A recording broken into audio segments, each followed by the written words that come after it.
My name is Sheila Corona. Welcome. We are picking up Handbook for the New Paradigm, Volume 3. The title is Becoming, and we are in session 27. No, sorry, session number 38 on page 350, if you're following along with me in the book. When the time arrives for each individual to make the decision as to whether these messages are in fact guidance indicating what their mission in this life may be on this planet at this time, a resonance with this greater objective will fill the void that has been felt within. Recognized or not, until each identifies what their particular dominant purpose is, there is no need to search and find it.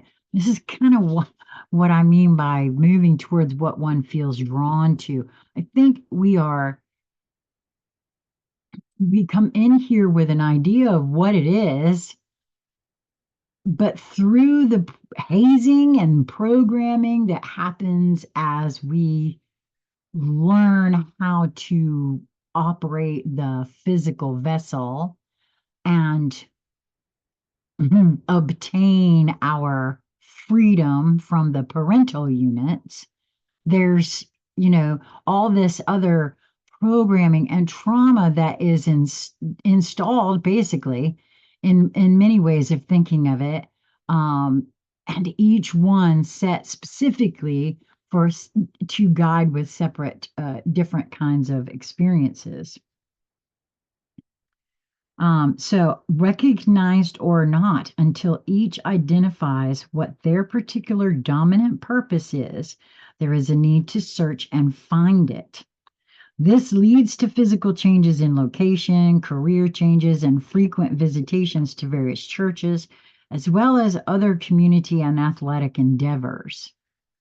Oftentimes, it necessitates fervent participation within a focus that does not satisfy the empty, the need, in hopes that more of the same will eventually be fulfilling. Mankind has been denied the understanding of how to commune with the greater aspects of that part of him or herself that has placed their awareness into this life experience. This aspect is alluded to in religious literature, but with little meaningful guidance. Meditation is taught, but the overload of media input, along with the stressful lifestyle of modern life, seldom allows most to reach a point at which the mind is able to free itself, to reach the quiet point required to commune with the focusing aspect. Boy, is that not true? And you can see where the competition for one's attention just keeps being amplified to the nth degree. It is as though the brain cells are stimulated to an operating mode that cannot slow down to a resting point of awareness that has been by design, I feel, in a very real way. In this state of stimulation, the thought processes do not function normally. The thoughts are not comprehended and considered are instead simply processed through. This then accounts for what is often referred to as the dumbing down of the modern day mind. This frantic mode is further pictured in lifestyles that reflect constant busyness through hurrying from one task to another. Relaxation is musical noise, TV, movies, or videos. Sleep is induced with alcohol, sex, drugs, or late night eating, resulting in exhaustion of the body's functions. Simple quiet times, such as sitting to observe a sunset and contemplating the joy of being alive, of counting one's multitude of blessings, is seldom done, even by the older members of the current culture. I feel like that's true even for my own self, you know. It's really only been, I'm 62, it's really only been in the last few years. And even now, I still don't do it as often as I think could benefit from the slowing down, right? It's a constant reteaching myself of that. The learned busyness is continued until dis-ease or infirmity demands a slowdown.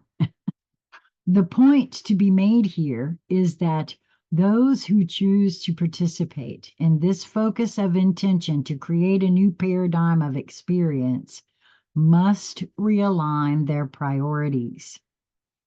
I think that's one of my observations is that there are in these sorts of communities those who have had those forced slowdowns, beings who have become incapacitated through their own means or another in many different ways, uh, seem to be those who, because there's a breakdown to get the breakthrough to see a thing. In order to create something new, a separation from the attachments to the old must eventually be made. That does not say participation must be given up, but their importance must be allowed to diminish. In order to contemplate what is new, there must be quiet space within the awareness to do this. Priorities must change to allow for the slowing down, the participation in meaningless endeavors, and a greater peace sought through choice. Quietness must be redefined from boredom to peacefulness. Seeking peace in proximity to urban noise, airways filled with unseen but very present vibrations, and living amid crowded visual surroundings is challenging. Artificial light inhibits the ability to observe and enjoy the evening twilight and the view of the star-filled heavens. What countryside is close by is also filled with exterior lights. Work schedules continue day and night.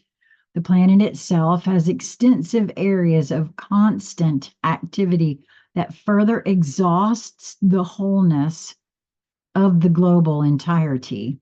Is this purposeful? Indeed, for it separates humanity from its connection to the planet that nurtures it and prevents mankind from reciprocating in any way. Humanity at large is on a taking binge with little understanding of the necessity of a return flow of energy to the planet through appreciation and honoring the provisions that maintain life.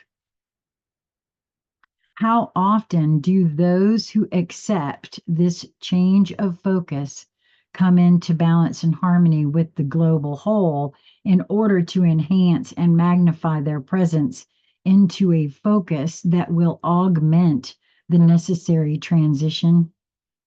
The way is through applying the laws of the universe within their own experience. Pardon me. It can be done through intention and attention to what choices can be made to bring as many peaceful moments into each day as possible. The law of attraction will work when the attention and intention are clear. Time off from frantic activity, even a small space of quiet time, can have a grounding or quieting effect. Positive prayer that centers on appreciation and blessing of the self and others rather than on what appears to be lacking in life will change the experience. Who one thanks is of little importance, For this again is the need to personify and identify. The power that is sufficient identification. It is the thankful heart or the feelings that is important. One can expect to create a more abundant experience if one is not appreciative of what is already within the current experience. By honoring what is, the law of attraction is invoked. Thus, it is important to find positive attributes in the current experience to appreciate and honor even as a new paradigm of experience is desired. Yeah, I feel like that's a very important statement right there because, first of all, there wouldn't be the opportunity for a new paradigm where this other thing, uh, not something that was desired to be changed. So there's so much gratitude within me for having had all of these experiences during this lifetime and all the others that I know that I've participated in. This is the paradox that is found throughout creation.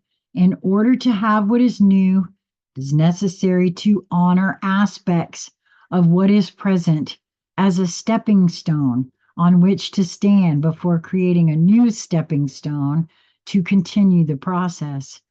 To honor something does not make it necessary to carry it on into the next phase. No, that's right. It doesn't mean I condone this and this is going to continue. No, as a matter of fact, it's like, thank you for your service, right? Again, it is necessary to point out that the grateful heart reflects a feeling aspect that resonates with the law of attraction, that brings into experience more for which to be grateful. It is the way it works. Well, that's the end of number 38. I think this will be it for me today, but well, my hand is itching, so I'm not real sure. I won't make that statement for certain. Perhaps there will be more recordings or even a live today. You just never know. But it is it for now. I love you all so very much. Thank you for tuning in. It is my hope for you to move towards that which brings you joy in each moment that presents itself to you. And until we meet again, be well, my friends.